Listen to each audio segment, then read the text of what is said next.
जी। Nippon India का Nifty 500 momentum 50 index fund 2000 के SIP यहाँ पर जीत कर रहे हैं। आईसीआईसीआई प्रूडेंशियल के मल्टी एसेट फंड में 2000 की सिप कर रहे हैं। इसके बाद है एसबीआई का स्मॉल कैप फंड, यहाँ 3000 की सिप है। और एसबीआई का मल्टी कैप फंड है जहाँ पर 1000 रुपये की सिप कर रहे हैं। ठीक है। और एसबीआई का कॉन्ट्रा फंड है जहाँ 1000 की सिप आप कर रहे हैं। बंधन के स्मॉल कैप फंड में 5000 की सिप कर रहे हैं, तो 2 स्मॉल कैप आ गए, एक एसबीआई का स्मॉल कैप है और एक बंधन का स्मॉल कैप है। फिर आपने लिया है HDFC Nifty 200 momentum 30 index fund. आपके पास एक मोमेंटम फंड निप्पॉन का भी है, निफ्टी 500 मोमेंटम 50 इंडेक्स फंड और निफ्टी 200 मोमेंटम 30 इंडेक्स फंड, यहाँ 1000 रुपये। ग्रो का निफ्टी 200 मोमेंटम 30 इंडेक्स फंड, लग रहा है जीत जी मोमेंटम के फैन है। और तीसरा small cap Tata small cap, जिसमें 500 रुपये पर महीने आप कर रहे हैं। ठीक है। तो जीत जी बताइए ज़रा, ये जो इन्वेस्टमेंट आप कर रहे हैं, क्या फाइनेंशियल गोल्स हैं, कितने समय तक करेंगे, क्या सोचकर ये पोर्टफोलियो बनाया है? मैम बेसिकली मेरा जो टारगेट है 10 to 15 ईयर का है और मैं लेके चल रहा हूँ 1 CR का, और मैं इसमें जो टॉपअप भी करता रहता हूँ बीच बीच में। ओके। लाइक निपॉन इंडिया का 50 इंडेक्स है ना मोमेंटम वाला, इसमें मैं पैसे डालता रहता हूँ स्मॉल कैप में भी।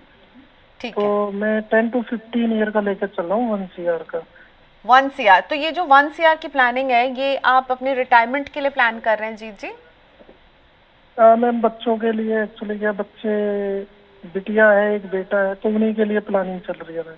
हम सब जी ही रहे हैं बच्चों के लिए, उनकी खुशियों के लिए और उनके भविष्य के लिए। तो ये प्लान आपका जो है ये बच्चों के लिए है। 10 से 15 साल में 1 करोड़ आप जोड़ना चाहते हैं। अब विकास प्लीज़ हेल्प कीजिए जीत को। जीत तो हमारे मनी 9 प्राइम के मेंबर भी हैं, सो थैंक यू जीत जी। विकास बताइए, ये जो इनका आपको इनकी जो स्कीम्स नज़र आ रही हैं वो कैसी दिख रही हैं? मुझे बहुत सारा इसमें 3 स्मॉल कैप दिख रहे हैं और 3 मोमेंटम फंड भी इन्होंने लिए हुए हैं। आप अग्री करते हैं इस प्लान से जीत जी के? देखिए प्रियंका जी, आपने बहुत सही पिन पॉइंट किया कि और जीत जी, हम जो बाकी जितने भी निवेशक हैं उनसे भी हम यही बोल रहे हैं कि क्योंकि जो पास्ट में जिस तरीके से स्मॉल कैप बहुत तेजी से आगे बढ़ा, तो ऑब्वियसली बहुत सारे निवेशकों का रुझान उस तरफ गया और सिमिलरली आपका पोर्टफोलियो में भी रिफ्लेक्ट हो रहा है। इसलिए आपको भी अपने पोर्टफोलियो को थोड़ा सा रिस्ट्रक्चर करने की जरूरत है। सो अगर मैं चेंजेस की बात करूं तो आप एसबीआई का जो स्मॉल कैप फंड है आप उसको एसबीआई के मल्टी कैप फंड में मर्ज कर दीजिए। टाटा का स्मॉल कैप को आप टाटा का लार्ज एंड मिड कैप में करिए। और एचडीएफसी मोमेंटम जो 30 इंडेक्स फंड है आपका, वो एचडीएफसी के फोकस्ड फंड में आ जाइए। यदि आपको थोड़ा भी अग्रेसिव चाहिए पोर्टफोलियो या फंड, तो एचडीएफसी के फोकस फंड में आ जाइए। वो बेटर फंड है एज कम्पेयर टू अगर आप ये मोमेंटम स्ट्रैटेजी देखेंगे। सिमिलरली अगर आप जो ग्रो की आपने 200 मोमेंटम 30 जो फंड है उसको आप एसबीआई कॉन्ट्रा के साथ मर्ज करिए। यानी कि यहाँ का सिप बंद कर दीजिए, अभी एकदम से एग्जिट मत करिए, बने रहिए। जब 1 साल हो जाएगा, थोड़ा सा आपको जब लगेगा कि आप एग्जिट कर सकते हैं, तो आप एग्जिट करिए, क्योंकि 1,25,000 तक कैपिटल गेन एग्जेम्प्टेड है। उसी तरीके से आपका निपॉन का जो निपॉन इंडिया 500 मोमेंटम 50 फंड है, उसकी जगह आप Nippon India Nifty 100 index fund ले लीजिए। थोड़ा सा पोर्टफोलियो को स्टेबिलिटी की जरूरत है, बहुत हाई बीटा या हाई रिस्क वाला पोर्टफोलियो ना रखिए। अगर आप इस तरीके से थोड़ा सा रिस्ट्रक्चर करेंगे, मुझे लगता है पोर्टफोलियो में स्टेबिलिटी बहुत जरूरी है और वो आ जाएगी आपके पोर्टफोलियो में।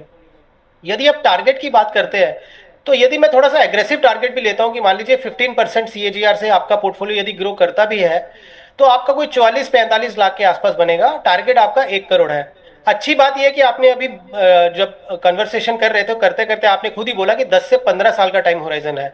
यदि 15 साल का टाइम होराइजन है, तो आपका ये अपने आप ही 1 करोड़ के आसपास हो जाएगा। यदि आपको 10 साल में ये करना है, तो फिर आपको सिर्फ जो है वो 38,000 के आसपास मंथली करनी पड़ेगी। और फिर एकदम से यदि सिप नहीं बढ़ा सकते हैं, तो बेस्ट तरीका यही होता है, जब जब आपके पास पैसा बन पड़े, जैसे आपने बोला कि आप प्राइवेट जॉब करते हैं, जब कभी आपको बोनस आ जाए, इंक्रीमेंट हो, जैसे ही इंक्रीमेंट हो, सबसे पहले जीत जी ये करिए कि आप अपना सिप का अमाउंट बढ़ा दीजिए जो आपकी इंक्रीमेंट हुई है। बीच में जब बोनसेस आए, आधा आप इन्वेस्ट कर दीजिए, आधा जरूर उसको खर्चा करें। हम आज ये भी बात कर ही रहे थे कि कंजम्पशन भी जरूरी है, कहीं घूम के आइए या कुछ चीजें लीजिए, वो भी जरूरी है, उसको भी एंजॉय करना चाहिए। बट एक बैलेंस बना के रखिए कि निवेश में आप जब जब आपके पास मौका लगे, आप अपना टॉपअप करते रहें। और आपने जैसे इतना सब्र दिखाया और प्रियंका जी ने आपका फाइनली क्वेश्चन ले लिया, तो मैं यही बोलूंगा कि म्यूचुअल फंड का जो सब्र है वो मीठा होता है।